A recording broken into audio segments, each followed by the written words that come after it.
ಗೃಹಲಕ್ಷ್ಮಿ ಶಕ್ತಿ ಯೋಜನೆ ತುಂಬ ಜನ ಬರೋಕ್ಕೆ ಮಹಿಳಾ ವರ್ಗದಲ್ಲಿ 80-90% ಮಹಿಳಾ ಮುಖಂಡರಿದ್ದಾರೆ.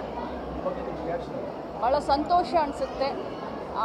ಶಕ್ತಿ ಯೋಜನೆ ಆಗಿರ್ಬೋದು, ಗೃಹಲಕ್ಷ್ಮಿ ಯೋಜನೆ ಆಗಿರ್ಬೋದು, ಇವೆರಡು ಯೋಜನೆ ವಿಶೇಷವಾಗಿ ಮಹಿಳೆಯರಿಗೇ ಒಂದು ಆರ್ಥಿಕ ಸ್ವಾವಲಂಬನೆ ಮತ್ತು ಅವರಿಗೆ ಒಂದು ಶಕ್ತಿಯನ್ನು ಕೊಡಲಿಕ್ಕೆ ಅವರನ್ನು ದೃಷ್ಟಿಯಲ್ಲಿ ಇಟ್ಕೊಂಡು ಮಾಡಿದಂಥ ಯೋಜನೆಗಳು.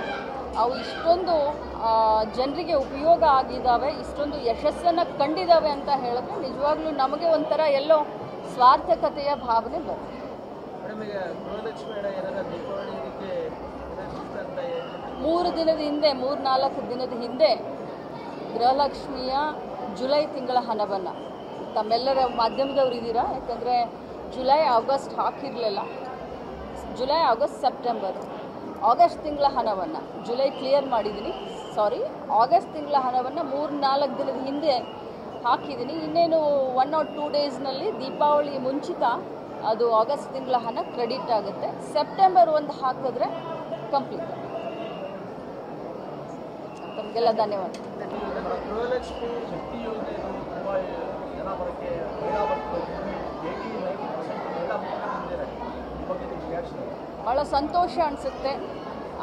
ಶಕ್ತಿ ಯೋಜನೆ ಆಗಿರ್ಬೋದು, ಗೃಹಲಕ್ಷ್ಮಿ ಯೋಜನೆ ಆಗಿರ್ಬೋದು, ಇವೆರಡು ಯೋಜನೆ ವಿಶೇಷವಾಗಿ ಮಹಿಳೆಯರಿಗೇ ಒಂದು ಆರ್ಥಿಕ ಸ್ವಾವಲಂಬನೆ ಮತ್ತು ಅವರಿಗೆ ಒಂದು ಶಕ್ತಿಯನ್ನು ಕೊಡಲಿಕ್ಕೆ ಅವರನ್ನು ದೃಷ್ಟಿಯಲ್ಲಿ ಇಟ್ಕೊಂಡು ಮಾಡಿದಂಥ ಯೋಜನೆಗಳು.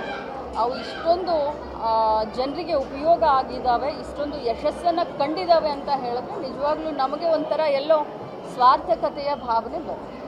ಮೇಡಮ್, ಈಗ ಗೃಹಲಕ್ಷ್ಮಿ ಏನಾರ ದೀಪಾವಳಿ ಇದಕ್ಕೆ 3 ದಿನದ ಹಿಂದೆ 3-4 ದಿನದ ಹಿಂದೆ ಗೃಹಲಕ್ಷ್ಮಿಯ ಜುಲೈ ತಿಂಗಳ ಹಣವನ್ನು ತಮ್ಮೆಲ್ಲರ ಮಾಧ್ಯಮದವರು ಇದ್ದೀರಾ, ಯಾಕಂದರೆ ಜುಲೈ ಆಗಸ್ಟ್ ಹಾಕಿರಲಿಲ್ಲ.